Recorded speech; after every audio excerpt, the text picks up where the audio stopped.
આજે તો બપોર પડતા જ ક્રિશાના હાથમાં બોક્સ આવી ગયું તો એને બોક્સથી રમવાનું હતું, પણ એની અંદર તો 3 મોટા મોટા કોકરોચ હતા. પછી એને બહાર ભગાડ્યા. પછી ક્રિશાના પપ્પા આવ્યા તો એ શેરડીનો રસ લઈ આવ્યા હતા, એટલે અમારે શેરડીનો રસ પીવાનો હતો. અને પછી અમે બધાએ શેરડીનો રસ પીવા બેસી ગયા, મસ્ત ઠંડો ઠંડો.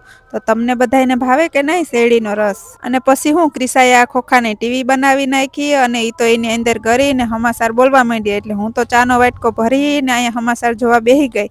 પછી આ ટીવી વાળા બેનનું માથું ઓરાવી દીધું અને એને સરસના તૈયાર કરી અને એના થોડાક ફોટા પાડી દીધા. પછી મમ્મી દીકરી અહીં થોડીક વાર રમ્યું તો સાંજ પડી ગઈ, એટલે મેં છે ને લોટ બાંધી નાખ્યો. અને પછી આપણે બીજું કંઈ બનાવવાનું નથી, જો આપણું પાર્સલ આવી ગયું એટલે પછી અમે બધા અહીંયા મસ્ત જમવા બેસી ગયા. જો બિરયાની અને પછી આ લોલીપોપ, તો અમારા બેનને તો લોલીપોપ ઉપાડ્યો.